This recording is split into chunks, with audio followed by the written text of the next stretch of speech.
Tuesday, April 13th, and welcome back to GoodFellows, a Hoover Institution broadcast examining social, economic, political, and geopolitical concerns in this time of pandemic. I'm Bill Whalen. I'm the Virginia Hobbs Carpenter Fellow in Journalism here at the Hoover Institution. I'll be your moderator today. Being the moderator means I get to introduce the stars of the show, the GoodFellows, not to be confused with the GoodFellows, but the GoodFellows, three wise men who are going to share their insights on viewer questions we're going to go through today.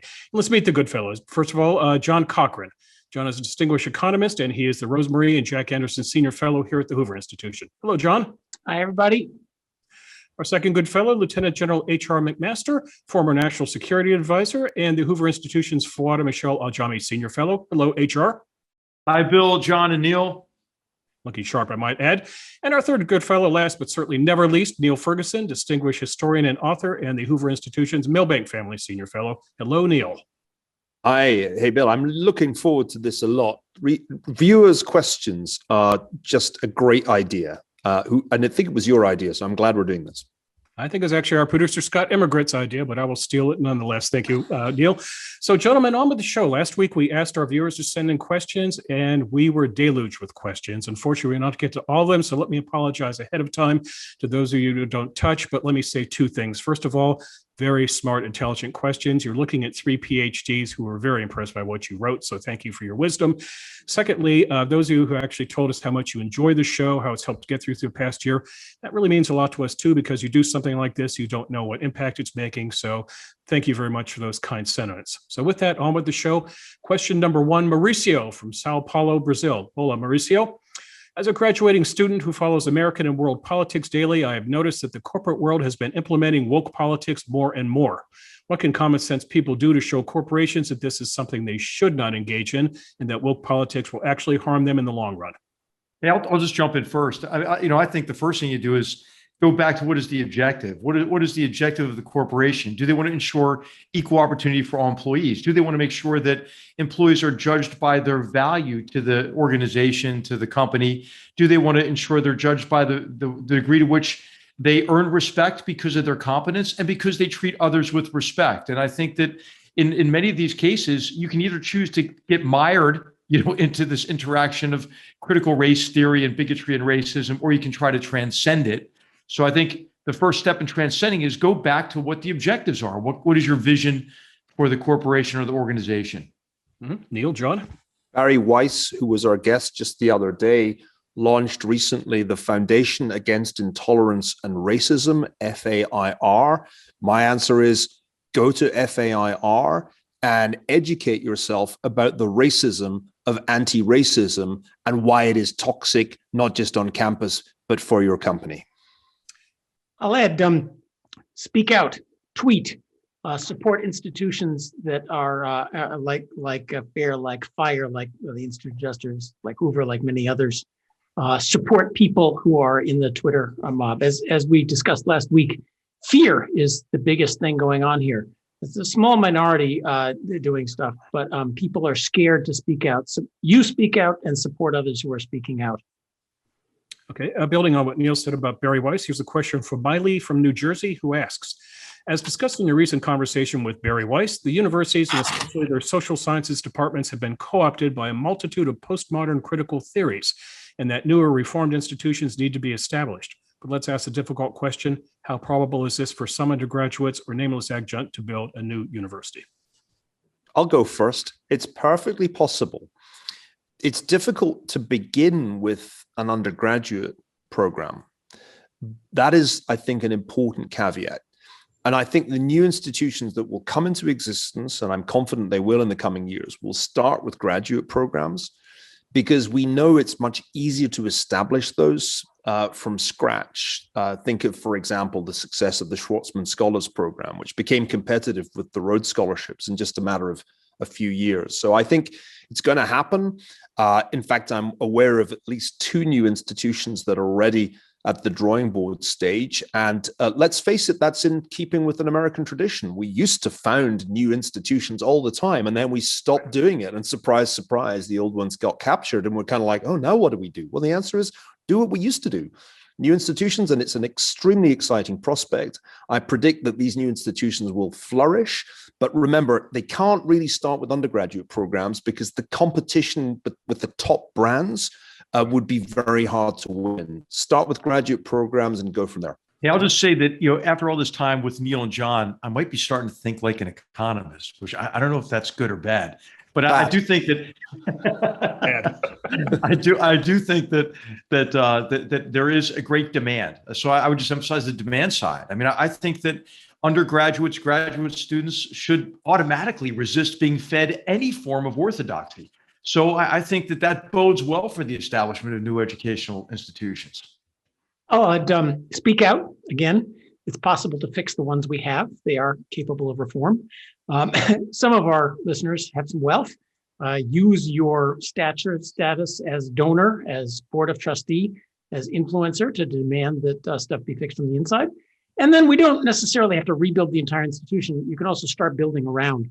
There are now more and more centers that build around the rot of the humanities departments, but allow students access to the basics of good ideas. And, if the new generation of college students can shut up and do what they're told to get their degree, but also access sensible ideas, then perhaps it won't spread from universities to the corporate and government world, which is a lot of the problem right now. Hey, I'll just highlight quickly the applied history initiatives, some of which Neil's been involved with. I think that's an example, John, of what you're talking about. Yep. Mm-hmm. Okay. Neil, want to add anything else? Yeah, applied history is flourishing in multiple centers, not only in the US, at Harvard, at the Belfer Center, under the leadership of Graham Allison. Our history working group here at Hoover is doing good work in that area, but there are also initiatives in England, at Cambridge, and in London, and in Sweden, and I'm in touch with the foundation in Germany too. So we're busy building a kind of alternative ecosystem for serious history of all kinds, particularly history that we can use to think about contemporary policy questions. My old Harvard colleague, James Hankins, just published an excellent essay pointing out what he calls the offshore structures that are flourishing. I think of Robbie George's at Princeton. They're offshore in the sense that they're not entirely of the universities they're adjacent to, therefore they're not likely to come under the direct control of those university bureaucracies. But I think that's an exciting development, and a network of such institutions adjacent to but not under the control of, say, Princeton or Harvard or Yale means that we have the bright prospect that maybe, just maybe, there'll be things like the Hoover Institution at other universities taking on a more important and more concrete role. So I'm not despairing. I think we can innovate even adjacent to the established institutions, if not necessarily within them. And I would add, there's the whole online thing, which threatens the fundamentals of universities, which is a way to distribute ideas in an interesting new organizational form. Okay. Yeah, and if you want to get an example of this, I'll just highlight is Arizona State, what they've done with online education, augmenting resident education there, and an innovative concept that is inherently interdisciplinary across really critical functions. It's just another model to look at. And Marginal Revolution University, Hoover's own Defining Ideas series, the wonderful work that many of our people do here. So there are ways for ideas to get out, at least until government censorship gets to us. Okay, let's shift gears. We have two foreign policy questions from the group. First, from Duncan in Aberdeen. Neil, one of your people. What would be the downside to not interfering in any China attempt to regain Taiwan? Is Taiwan just a potential Franz Ferdinand moment that the world and the U.S. simply doesn't need? It could be maximum destruction for limited benefit. Would Taiwan or the people of Taiwan ever want to rejoin China anyway? Well, why don't I go first, and then HR, I'm sure, will have thoughts on this.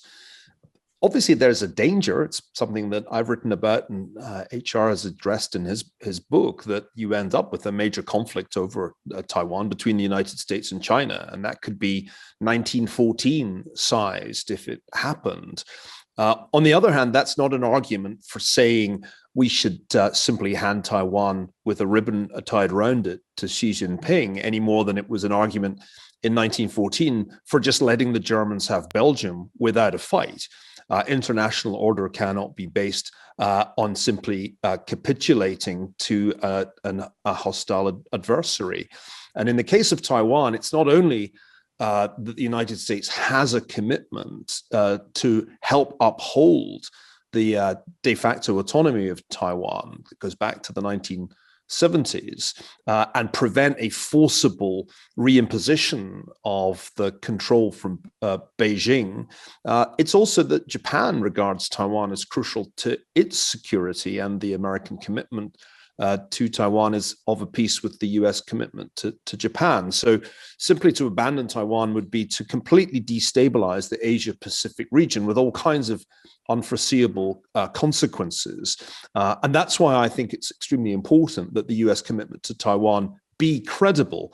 The problem in 1914 was that Britain had a commitment to Belgium, but it wasn't sufficiently credible to deter the Germans from invading. And that's the danger that we run at the moment. We have a commitment, but it's not credible. Sure. Well, I think it's just to highlight Neil's point, just take the map and then turn the map 90 degrees to the left, such that Taiwan is to the north instead of to the east. And you see the geostrategic importance of Taiwan. But really, I think the main point is that we have to be able to deter China, we being the Taiwanese primarily, but also the US and their allies in the region. Japan is critical in this connection to convince China they can accomplish their objectives through the use of force. And I think, of course, the primary responsibility for that is the Taiwanese, is with the Taiwanese themselves. The Taiwanese people, I think, have learned vicariously from the example of Hong Kong and how China has extended its repressive arm into Hong Kong. And there is a much higher degree of motivation than there was just even a few years ago to improve Taiwan's defense. And that's where I think we should spend the greatest amount of our effort, is helping Taiwan convince the People's Liberation Army that they can accomplish their objectives through the use of force, and then also to strengthen themselves against various forms of Chinese aggression that operate below the threshold of what might elicit a concerted response, military response from the United States and others. So I think this goes back to deterrence by denial, and the primary responsibilities with the Taiwanese. I think China would make a huge mistake if they were to conclude that the United States and others in the region would not respond to brazen aggression against Taiwan. So let me, in my response, let me push you guys a little bit, because there's the invasion scenario, which is fun to think about. But the more likely scenario is the little red men, like what Russia does in Ukraine, which we still let them have, and that's heating up again. The lines in the sand that we're famous for. So like what they're doing in Hong Kong. Isn't the scenario slow, steady strangulation? 100 quote fishing boats, unquote, lashed together. A little bit of embargo. Oh, we need to inspect to make sure unlawful weapons aren't going in. Just trying to push. Not a big invasion, something that, but bit by bit. And then America has a notoriously low attention span. Bit by bit, they get what they want. And I'll put this the hard way: why doesn't the U.S. recognize Taiwan? Well, okay, I'll say. Well, the Chinese have been pursuing this sort of campaign of subversion for decades, and they've suffered setbacks based on the degree to which they've become more and more aggressive. The Chinese Communist Party has become more and more aggressive, and as I mentioned, the Taiwanese people are learning vicariously from the example of Hong Kong, and so I think that the period of greatest danger is really will begin after the Beijing Olympics and after the Chinese Communist Party Congress in 2022. And that's when I think, John, you're going to see a real step up in the activities that you're alluding to, including various forms of economic coercion and subversion, as well as just brazen efforts to co-opt elites with big payoffs and lucrative contracts and so forth. A lot of that, none of that will be new, but none of it's worked so far. In fact, it's had the opposite effect. So I think what will happen is when these actions below the threshold of military force are exhausted, then that's when the People's Liberation Army, the Chinese Communist Party, may conclude, okay, well, maybe now it's time for an attack. So I don't think we want to underestimate the chances of a military action against Taiwan. The reason we don't recognize it, I don't think, is because it's not necessary to. I think that would be maybe in and of itself a provocation that isn't related to deterring really the party and allowing the Taiwanese people to control their own destiny, which is, I think, what we ought to be advocates for. So, even President Tsai Ing-wen and her party, they're not ready to declare independence, right? So I think the current policy of strategic ambiguity is fine. as long as it's backed up by really a strong deterrent capability. It's worth adding, it's not the same situation as in Hong Kong, and it's a mistake to confuse those. It's really a completely de facto autonomous democracy that exists in Taiwan, nor would it be as easy for the People's Republic to get little red men onto Taiwanese territory without amphibious action. So the HR is right. They've tried these options of infiltration, influence operations. They haven't succeeded. And actually, if you look at polling, the Taiwanese feel more Taiwanese than ever and less Chinese in terms of their own national identities. So in that sense, I think you could say that the softer options, the infiltration options, have actually failed. Okay, let's move on to a related question. Brad in Pennsylvania writes, the United States won the first Cold War because every president from Truman to Reagan, in essence, followed the strategy of containment prescribed by George Kennan. To what extent should the U.S. pursue the same strategy in Cold War II against China? Neil, you want to kick that one off? Well, I've argued that we are in Cold War II, and I think we've been there since at least 2018. And part of success in a Cold War begins with acknowledging that you're in it. And we're still in somewhat of a denial phase, rather as the United States was in the 1940s. It took a while really to realize that Cold War I had begun.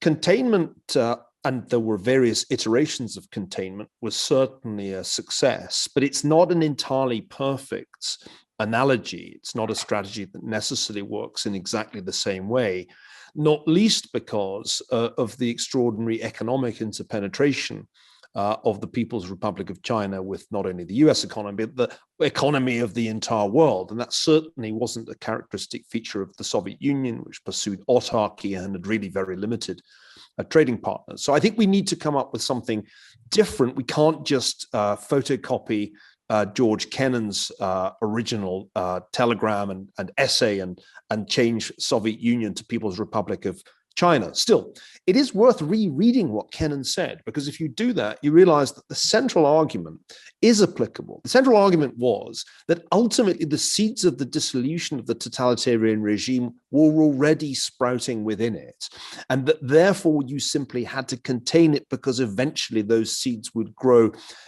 fatally and cause the system to disintegrate. That proved to be correct. I think it actually applies to any totalitarian system. So the fundamental insight of Kennan, I think, is applicable, though we'll clearly have to make it containment 2.0 for Cold War II. HR?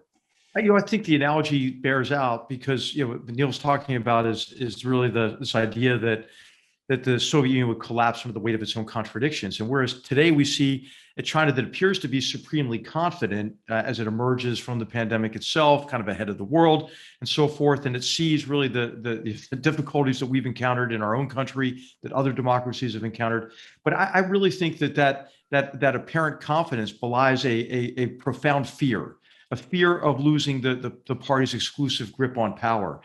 And I do think that we have acknowledged that we are in a competition, that China is a strategic rival. I had the privilege of convening the Principals Committee of the National Security Council in March of 2017. And I read an excerpt from the previous strategy of engagement and cooperation with China and observed that we're about to help President Trump effect the largest shift in US foreign policy since the end of the Cold War.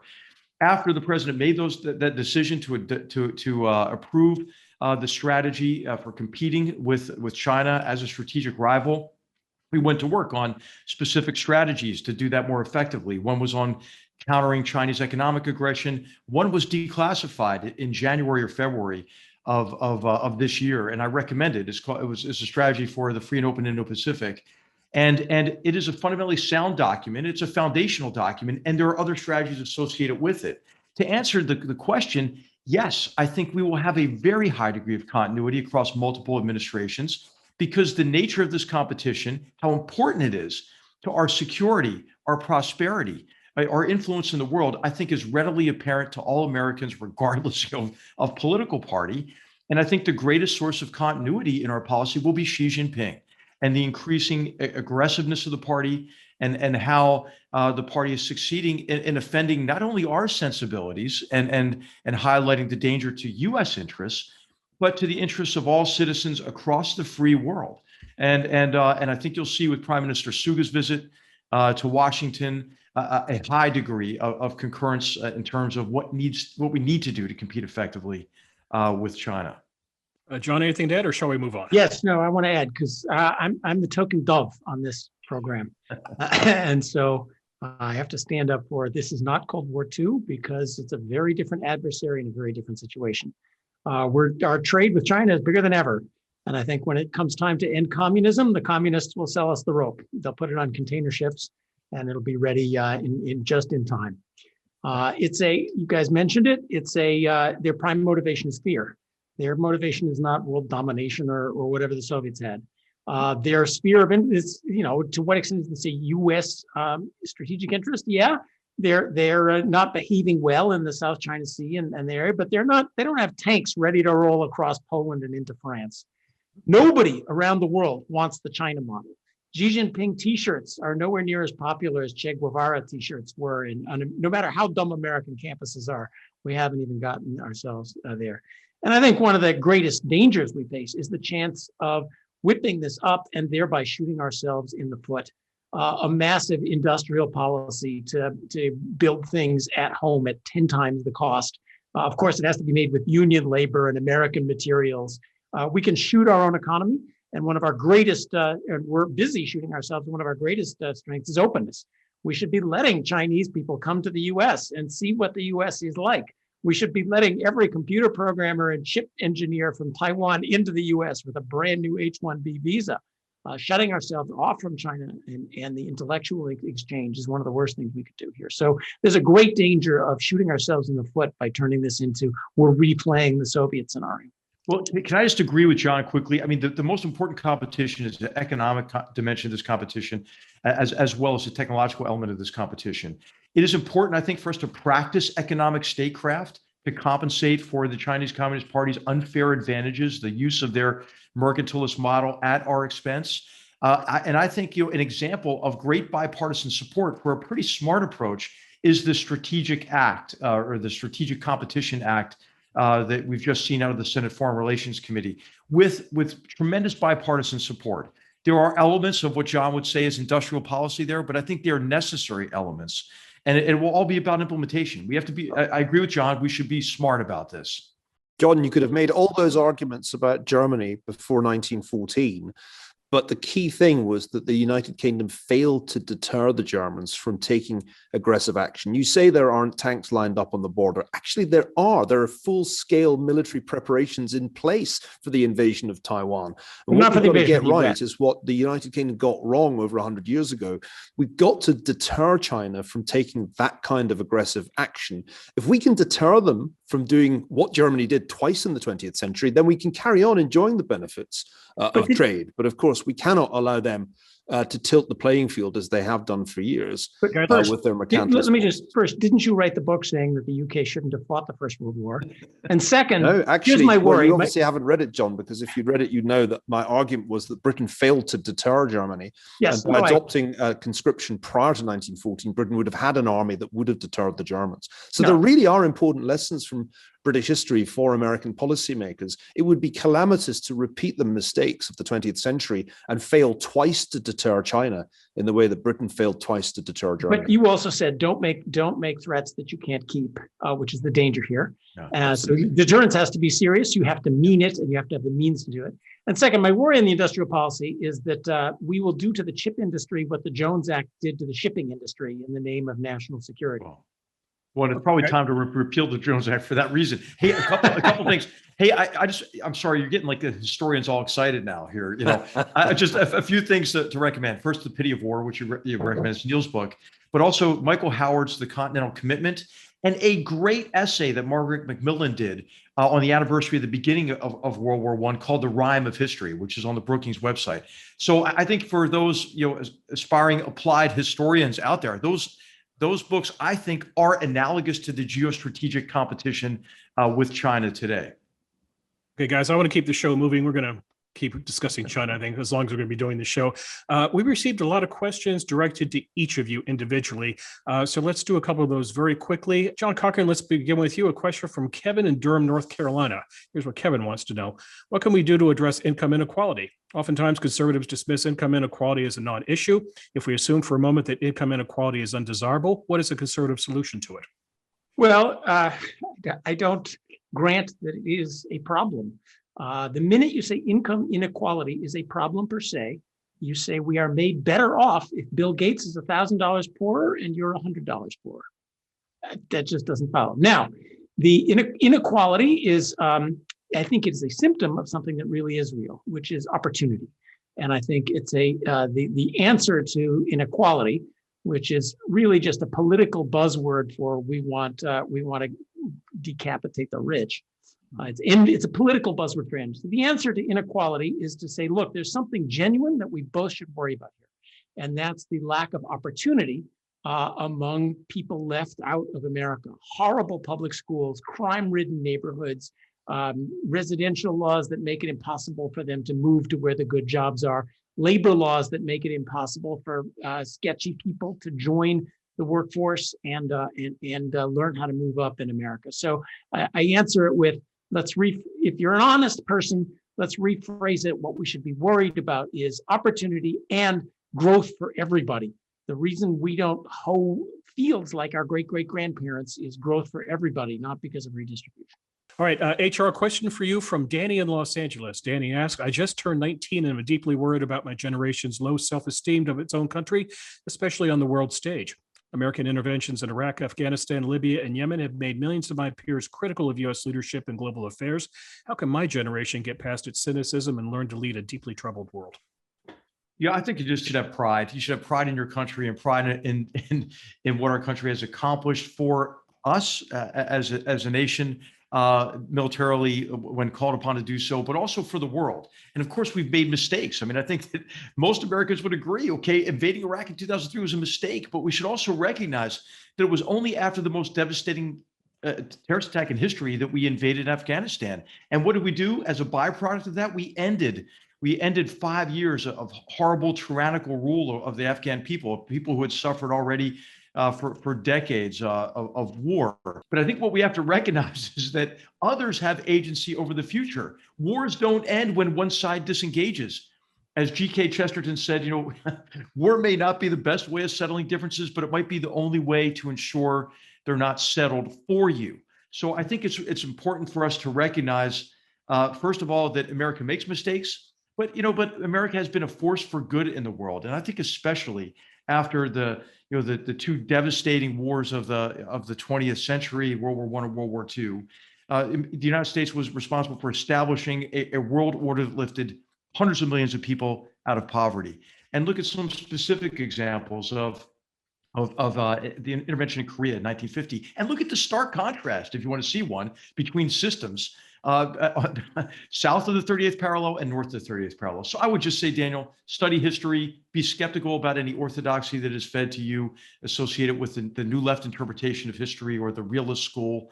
And you can have pride in your nation, but one of the sources of pride is we can be skeptical. And so, tell your fellow students, hey, it is our right to be skeptical, and many people have fought and died so that you can have that right to be skeptical and voice your opinion and your assessment of U.S. foreign policy or anything really in our nation. Okay, Niall Ferguson, John in London wants to know the following. What does Scottish independence mean to Britain's position in the world, in NATO, on the UN Security Council, and to the special relationship with the U.S.? Well, Scotland's a small country, population around 5 million. If it became an independent state, it would just become one of a whole bunch of small countries in Europe, and it might then try to join the European Union, and then it would be somewhere between a Baltic state and a Balkan state. I mean, we shouldn't exaggerate the importance of Scotland, but the disintegration of the United Kingdom would have, I think, important consequences, and it would certainly create some practical problems, as HR will confirm, for NATO. So I think that's actually an issue that gets greatly understated in the debates, which tend to focus on politics and economics. But actually, it would be a problem a serious problem for NATO. And it also would also be an opportunity for the usual suspects to say that the United Kingdom shouldn't be on the UN Security Council. I am a fully fledged opponent of Scottish independence, argued against it for most of my adult life, and would oppose it if it were put to yet another referendum. I'm hoping that won't happen. A little subplot. The seamy side of Scottish nationalism has manifested itself in a split. It's always great when the Popular Front of Scotland splits from the People's Liberation Front. But that's kind of what happened when Alex Salmond and Nicola Sturgeon fell out rather publicly. And Salmond has now created a new party. So the probability's gone down a bit because I think of these internecine disputes. But you're quite right to raise that point. And maybe HR could comment on that. I'm trying to picture where those submarines would go if they couldn't be in Scotland. Well, Neil, I agree. Of course, having had the great privilege of serving alongside, the British military for many years, I think that it would be devastating to the military overall, and as you mentioned, to the nuclear deterrent associated with the submarine base and so forth. I'm also as a rugby player, old rugby player, and fan. I just think of the individual rugby teams. Are really they have prowess in their own right. But when the barbarians come together, they're tough to beat. and that's the rugby team that combines Scotland, Wales, England, and Ireland. And so I think that in unity there is tremendous strength militarily, and as you mentioned as well, the diplomatic heft, and I believe that the UK is a force for good in the world, and any diminution of that would be bad for everyone's security. Let me ask Neil on this a little more. Right now, Northern Ireland is where the real trouble is how are we going to implement Brexit on Northern Ireland, and the possibility that it returns to internal strife over that issue. Question one and question two, perhaps the European Union's stupendously successful vaccination policy is making Brexit look a little better and joining the EU like a little bit of a less idea, or has that occurred to the Scots yet? Well, these were supposed to be viewers' questions, but we can always ask ourselves questions. I'll take the first one second and the second one first. It's actually clear from the polling that the experience of the past year or so has increased support for Brexit. I think that is not entirely due to the very big difference between the UK's vaccine campaign and the European one. I think it's more that people saw the way the European Commission behaved, and it illustrated perfectly the arguments of the pro-Leave campaign back in 2016, that there was a centralizing bureaucratic tendency in Brussels that was also ultimately detrimental to people's lives. So Brexit has been in many ways vindicated by the success of the UK vaccine campaign. Northern Ireland is a bigger headache than Scotland and has been for many, many years. 200? More than a century. I think it might even be true to say that Scotland became much less of a problem from the late 18th century. And from then on, Ireland was really the persistent problem. So it's not too surprising that the fundamental change that's been made as a result of the Brexit agreement to the border relationships, the border arrangements, that was bound to cause trouble. And it was a source of considerable disquiet to me that there ended up being a decision that ultimately reinstates that border and also creates an effective border in the Irish Sea. Polling shows an increasing support for the idea of a united Ireland. And in many ways, I think that's a probably bigger headache for London than the prospects of another referendum in Scotland. So watch closely. The recent very ugly scenes that we've witnessed in Northern Ireland are a bad sign of the unintended consequences of Brexit. Okay, let's head back into questions for all three good fellows. This question comes from Dylan in Spokane, Washington. Dylan writes, at the risk of impersonating Peter Robinson, I'd like to begin with a couple of quotes. Adam Smith in 1776. In the University of Oxford, the greater part of the public professors have for these many years given up altogether even the pretense of teaching. The second quote, F.A. Hayek in 1944. Perhaps the most alarming fact is that contempt for intellectual liberty is not a thing which arises only once the totalitarian system is established, but one which can be found everywhere amongst intellectuals who have embraced a collectivist faith and who are claimed as intellectual leaders even in countries still under a liberal regime. If Smith and Hayek were correct, does this diminish current critiques of academia? Well, first, I think the Hayek quote's more applicable to our own time than the Smith quote. The late 18th century Oxford was a pretty somnolent place. Edward Gibbon, the historian, made the same comment, and all the great ideas of the Enlightenment came from elsewhere, including, it should be said, from Scotland and the universities there. But the Hayek point that totalitarianism can exist in an academic community without there being a totalitarian dictator imposing it, that's terribly applicable today. I've been struck frequently in recent years by the extraordinary way in which some academics seem to want to live as if under a totalitarian regime. They practice denunciation of their colleagues, for example. They have an ideology which they wish to impose on the students rather than encouraging students to think for themselves. An atmosphere has been created, and this is well documented in universities, in which free speech is limited and people feel inhibited about speaking their minds. So the Hayek quote is very applicable. Does that mean that we've always seen this, that it's always been true? No, it's much worse than it was in Hayek's time. And I think this is something that's again measurable. The political skew in academia is far more pronounced. It's far more decidedly to the left than it was in Hayek's day. And I would say that totalitarianism is far more pervasive because it's not just a few professors. It's actually also university administrators. It's not necessarily students, but university administrators who denounced J.K. Rowling after an attempt to have a Harry Potter themed event, which I understand happened at Stanford very recently. So I think this problem is the one that Hayek identified, but it's much worse than it was in his day. Okay, HR, John, you want to chime in? Well, I mean, maybe this is a reason for optimism, right? It's not an totally unprecedented problem, although, as Neil says, it may be more acute. But I think that if we recognize the nature of the problem, we being those who are skeptical of these orthodoxies and this sort of stifling of argument and discourse, if we amplify our voices, if we don't shy away from that kind of criticism, I think we're going to strike a chord with students, undergraduate and graduate students who will want a fundamentally different educational experience. So I think that there's reason for optimism based on the reader's question, even though it might not be completely analogous to the problem we face today. And today we may be facing a more acute problem. The intolerance is stronger than it was. As Neil pointed out, the numbers are much, much stronger. There used to be conservatives in universities. There aren't anymore. The bending to the will of this strong, shrill minority of the students is stronger than it used to. The monopoly power of universities, which we mentioned earlier, is stronger. It's harder to build a university. And University of Chicago was created out of nothing in 1896 and did a lot of good by doing things that Harvard and Yale wouldn't do. That's much harder to do these days.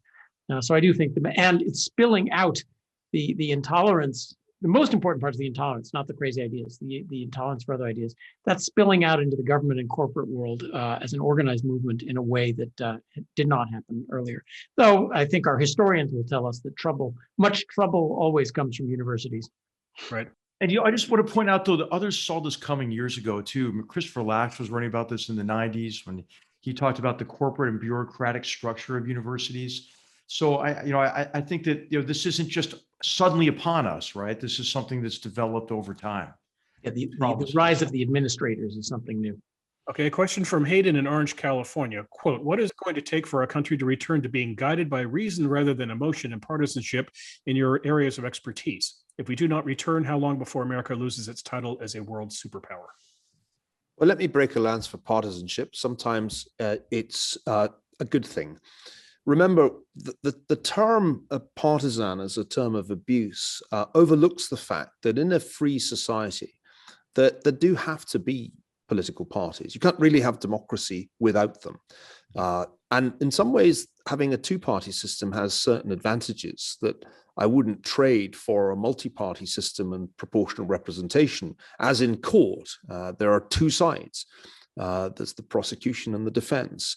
So partisanship isn't all bad. And sometimes it's a good thing that we clearly set out the alternatives, whatever the issue is, whether it's fiscal policy or national security.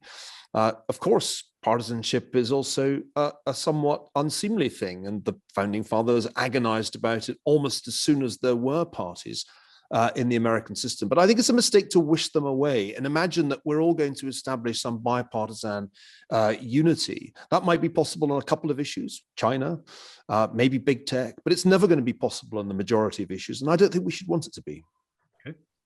Yeah, I don't think it's a big issue as long as there's argument, real argument that allows that allows politicians to come to some sort of a compromise when possible on the merits of the issue. And then I think the other aspect of really a healthy polity that can transcend hyperpartisanship is an educated electorate. And I think if we can work on these two aspects of it, so that politicians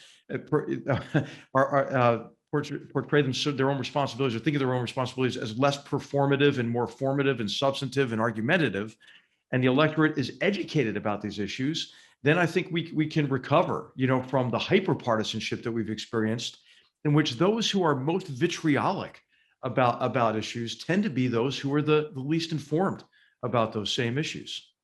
I'll just add, at a superficial level, I think H.L. Mencken said democracy is what voters get what they ask for, good and hard. And so we will, when our voters demand of politicians reason, bipartisanship, sensible reform, rather than whatever the cause of the day is, then they'll get it, so long as the voters are still able to. I think the thing we forget about, the crucial part of American democracy, is protection for the losers. It's not 51-49, we wipe you out off the face of the earth. And it is in our system, it is the protection for the losers, things like the filibuster currently under discussion, but many other rights of the losers not to be wiped out. That's what keeps the losers from taking up arms, as they do in many other countries when they lose elections. And that's what forces winners to negotiate. You can't pass, you used not to be able to pass earth-shattering changes to the structure on 51-49. So when the losers retain some rights, then you're forced to negotiate and find common ground. And that's the structural problem that I think is so the voters don't need to want it, and the system still needs to force negotiation until you have a substantial majority. General McMaster, I have a question for you from Daniel in Stamford, Connecticut. He asks, can you discuss the latest sabotage on the Iran Natanz nuclear facility allegedly orchestrated by Israel and the near-term effects? Well, Daniel, I think it's important with every action in connection with Iran to place it in context of really two fundamental elements of our relationship with Iran and the competition with Iran that is existential from Israel's perspective, and that is the ideology of the revolution and the 4-decade-long proxy war that Iran has waged against the great state in the United States, the little state in Israel.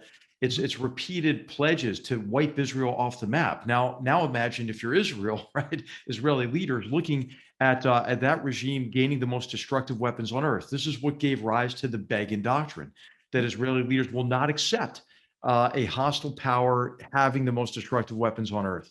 And if this was not an unprecedented action, even in connection with it was a cyber attack or direct sabotage. And I think it's just worth noting that Israel will do everything it can to block Iran's path to getting the most destructive weapons on earth. And we can anticipate more of this, I think, unless the Iranian regime somehow abandons the weapons program that it's been pursuing. So it's not a surprise. I think that this is not the end, obviously, because now the Iranians will have a say in the degree of retaliation. It's also important to recognize that just in recent weeks as well, you had the Iranians attack an Israeli flag tanker, and you had strangely and unexplainedly, I guess, an Iranian tanker attacked with the same methods. So this is really a proxy war that has been going on, that Iran initiated and perpetuated, and Israel is going to defend itself because it sees this as an existential threat. I heard, I think it was Netanyahu who referred to this as cutting the grass. But I think the danger for the U.S. is focusing entirely on nuclear and a wink-wink deal where we will not pay too much attention to your terrorism, to your bad behavior, if you'll promise to cut back on the nukes. That seems like the danger where we're headed. I'd like HR to sound off on, no, your small-scale behavior is important as well as the nuclear. Yeah, I think it's important, and you can't disconnect the two, because if you relax sanctions, for example, in exchange for a weak nuclear agreement, that will actually give the Iranian regime more resources to intensify its proxy wars. So I think you have to, as you're alluding to, John, keep these two issues connected. And I think ultimately what we want to do is adopt a policy that forces a choice, right? Forces a choice, forces the Iranian regime to choose to either act as a responsible nation or suffer the consequences of economic and diplomatic isolation. Of course, they're not isolated. They just signed a strategic partnership agreement with the Chinese as well. So, I mean, there is a very important geostrategic dimension to this competition. We talk more in a future show, I think, about it. You have, for example, you have the Iranians on the north side of the Bab el-Mandeb operating through Houthi proxies, and you have the Chinese on the south side in Djibouti. And we saw what geostrategic advantage that can give in connection with disruption of global supply chains when we saw the backup in the Suez Canal a few weeks ago. Okay, a question to Professor Ferguson from Harold in Virginia, and this is about China, so let's do our best not to get bogged down on this for 10 minutes, fellas. Harold asks, will the Chinese centrally planned export-led economy be the ultimate death knell for the Chinese Communist Party, primarily due to declining domestic consumption from an aging population and the absence of replacement level fertility? Well, the demographics are really the striking phenomenon of China's future. The working population is shrinking. It is now a cliche to say they will become old before they become rich. And I think it's also true that it's harder than it looks to generate a consumption-led economy if you form the habits of an economy based not only on exports, but also on fixed asset investment, which has been crucial to China's economic growth. I'm going back to our earlier discussion of containment and George Kennan, of the view that China's structural problems are actually insuperable, that the growth rate will inexorably trend downwards, and that this will eat into the legitimacy of the Communist Party. And that growing weakness is what propels them into a more aggressive foreign policy. So the danger in my mind is not a kind of withering away or aging of China, but actually the sense within the Communist Party that their only hope for legitimacy as the economy slows is an aggressive foreign policy. And I think we see ample evidence in recent wolf warrior diplomacy that is indeed what's happening.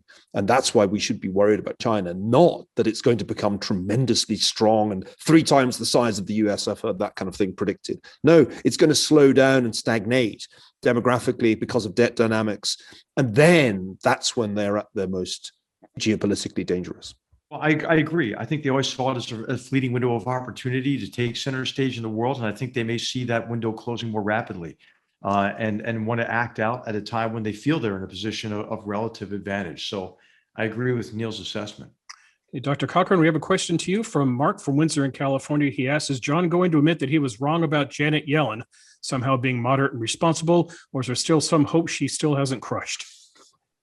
I don't like to do personalities. I've known Janet Yellen for 40 years, and my impression of her is a remarkably level-headed, clear-eyed person in a tough situation. I wrote, this is in reference to, I wrote a blog post as an open letter encouraging her not to go along with the current absolute craziness whereby we're trying, the administration wants to use financial regulation to strangle carbon under the excuse that there's a climate risk that is a risk to the financial system. And I simply wrote an open letter saying, look, you're more stronger than you think, and you can be the eminence grise. You can be the George Shultz in the room who says, at least I'm not going along with this, but also to guide things in a sensible direction, because I can't believe Janet really thinks that there is a climate risk to the financial system. Let's jump back to group questions. Andrew in Pennsylvania writes, the size of the U.S. government has grown significantly over the past half decade, and with the pandemic, significantly more so. Is there any historical precedent for governments limiting their responsibilities and eliminating ineffective bureaucracies, or are governments destined to grow indefinitely? Niall Ferguson, the author of Doom, The Politics of Catastrophe. What do you say? Well, there was a German economist, Adolf Wagner, in the late 19th century who postulated the law of ever-growing state expenditures. And pretty much everything that's happened since he wrote has vindicated the hypothesis. Government has grown pretty much in every country relative to gross domestic product. And I just read a fascinating interview between Martin Wolf and Larry Summers, in which Summers says that that is indeed a desirable thing. We should expect government to grow larger, not least as aging populations require more in the way of public services. I'm of a different view. My sense is that there is, in fact, an important need to restrain the growth of government, to shrink governments that have become too large, and that, in fact, the tendency over the next 20 or 30 years will be the opposite, because technology is going to enable us, if we can only apply it to the provision of public services, to shrink government, to reduce its cost, to make it more efficient. So I don't actually think that the law of ever-rising state expenditures applies to all of history. It applies to the 20th century, where governments grew enormously in their size and competence. But I don't think it's going to be true of the 21st century. And indeed, I think one of the things I learned writing Doom is that the nimble governments that understood how to leverage technology, like the Taiwanese government or the South Korean governments, actually perform much better than the big lumbering governments who were using 20th century bureaucracy to cope with the pandemic. Right. Neil, John, anything you want to add? I want to be the hopeful one for a change. Governments can reform. So, for example, Sweden was very socialist in the 1970s, figured out it hadn't worked, and it still has a large tax and welfare state, but they're very hard-nosed about the disincentives and more free market than we are. Many governments reform through crises. Reagan and Thatcher happened after essentially a crisis of that system erupted around the world. And here I'm going to tread on historians. Basically, when you run out of other people's money to spend, sooner or later, government retrenches. In some sense, all of Eastern Europe has gone through dramatic retrenchment of government around 1990. When the old system falls apart, you are forced to retrench. Many countries have reformed their social security systems, their welfare states. Why? Because they ran out of other people's money to spend. So unfortunately, I think it takes a crisis, and that may well happen to us. Right. So what Neil is referring to is his book, Doom, The Politics of Catastrophe. It's released, I believe, Neil, on May the 4th, and that is going to be our topic for GoodFellows that week. HR is the author of Battlegrounds, A Fight to Defend the Free World. I'm just plugging books left and right today. We have a question from Henri in Zurich. He asked the following: the world is moving away from using oil. How do you see this energy transition changing the economics and geopolitics of the world? What countries do you see rising and falling in importance? Well, we're going to be relying on fossil fuels for quite some time. So I think it's very important for us to really manage the transition from fossil fuels to what comes next, which is a range of different energy producing capabilities associated with renewables, obviously next generation nuclear, maybe hydrogen power and so forth, and combinations, right? I mean, one of the most potent mixes for electricity generation will be maybe hydrogen power next to one of these next generation nuclear plants to provide the energy necessary for that hydrogen energy process. But I think what's really important is we don't want to trade the old dependency on oil from the Middle East, now that we are energy independent in the US, for a new form of dependency on renewables and the components of renewables. You may have seen, in recent weeks, more and more reporting now about the degree to which China has gotten a lock on rare earth metals, which are very important for next generation automobiles, for example, and electric automobiles, which use 5 times more rare earths than an internal combustion engine, and then also batteries and lithium-ion batteries and the battery manufacturing process. So I think it'll be really important to take a look at the effect on supply chains by the transition to new forms of energy. And then I think what we ought to do in the near term is prioritize conversion away from coal and to natural gas as a bridge. And that is, of course, the transition in the United States that led to the greatest ever reduction in man-made greenhouse gas emissions, carbon emissions, in history. So, I think that there are a range of solutions available. I'm optimistic about the amount of solutions and the combination that's available, but I don't think that we're taking a holistic view of this transition, and we need to be much more effective at putting a strategy together. and not create dependencies that will have big security implications. I want to disagree with my friend HR on the words manage the transition. How about allow the transition to happen instead of managing it, which is the current catastrophe? Even on rare earths, why are there no rare earth mines and processing capacity in the United States? Try getting the environmental permits for a rare earth. We got plenty of rare earths, but it's a very dirty project to do. We're shooting ourselves in the foot there. If we stop trying to manage the transition and simply put in a straightforward carbon tax, go for it, guys. Ingenuity, inventiveness, and a good transition would happen. But the question was about economics. And I think we need to remember the energy intensity of the US economy has gone down tremendously and continues to go down. Natural resources are not, this isn't the 19th century, are not tremendous amounts of wealth. Yeah, the price of oil goes down, it's going to be bad for Russia and Saudi Arabia, but these are two-bit countries anyway on the global GDP side. Most of our economy is services these days, which is just not that energy intensive. So there's a chance here to really screw things up by too much management. There's an ability, we didn't need management to transfer from horses to cars. We don't need management to do this one either. We need to allow it to happen, relying mostly on freedom of things like nuclear, which are now currently not in the management plan. You're not allowed to say inside the Beltway the words nuclear. So I think that transition can happen quickly if we allow it to happen. And remember, energy is just not that big a part of the US economy. Neil, do you want to break the tie? No. I don't think we One disagreed more that much. question. Okay, final question then, gentlemen, since we're up against the clock here. Since we have viewers, our viewers are also readers. Clayton from Des Moines, Iowa asks, what books are you reading? What books do you recommend? Let me recommend once again, Doom, The Politics of Catastrophe, out on May the 4th. You can pre-order it right now. And Battlegrounds, A Fight to Defend the Free World. But the three of you, what books are you currently reading? What books do you recommend? I've just finished Philip Zeliko's wonderful book, The Road Less Traveled, about Woodrow Wilson's failed attempt to end the First World War in 1916. I'm also deep into the novels of Walter Scott, which, by the way, remind you what Scotland looked like when it was an independent country, messy.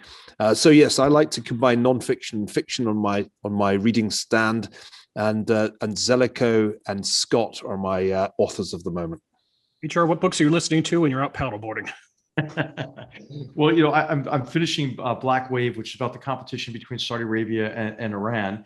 I'm rereading The Revolt of the Elites by Christopher Lasch, which I mentioned a little bit earlier, which was, I think, incredibly prescient about the problems that we're facing today. I'm reading Belton's book on Putin's people. Yeah, just a range of books and trying to keep abreast of as much as I can, so I can make an occasional pithy remark on GoodFellows. John Cochrane, I'm giving you the final word. Oh, great. No, of course, Doom and Battlegrounds, especially HR said something very deep on the Barry Weiss show that you never read about American battlefield success, and the opening chapter on how HR in a tank and how you actually fight a tank battle. It's just sort of stuff that Americans don't know anything about. So I thought that was great. I'll recommend two books that I happened to have read last year. George Will's Conservative Sensibility, I thought was the best piece of political philosophy that I've read since P.G. O'Rourke's Parliament of Whores, which I also recommend, an ancient classic. Not because it's all right, but because it masterfully says where we are and where I can find holes in it. I think there's things to think about. I also read last year Stephanie Kelton's Deficit Myth, the modern monetary theory, defining piece of monetary theory, and I wrote a review of it. But I think it's important to read what's going on the other side, and at least you can know exactly what there isn't in there. Okay, well, gentlemen, that's it for this week's mailbag. Thank you for playing along with me. I'd really like to thank you, our viewers, for sending in the questions. They were just smart, they were thoughtful, and again, just your kind sentiments about the show. We really value your thoughts. Keep sending your questions, by the way. We'll probably add a few questions on shows here, and then we'll do another mailbag down the road. Remind you once again how to do this. Go to our website, which is hoover.org/askgoodfellows. Let me repeat that for you. hoover.org/askgoodfellows. Ask a question. We'll try to get in on the show. So that's it for this week. On the behalf of the Hoover Goodfellows, Niall Ferguson, HR McMaster, and John Cochrane, thanks for watching. By all means, stay safe, stay healthy. We'll do our best here at the Hoover Institution to help you stay informed. We'll see you next week.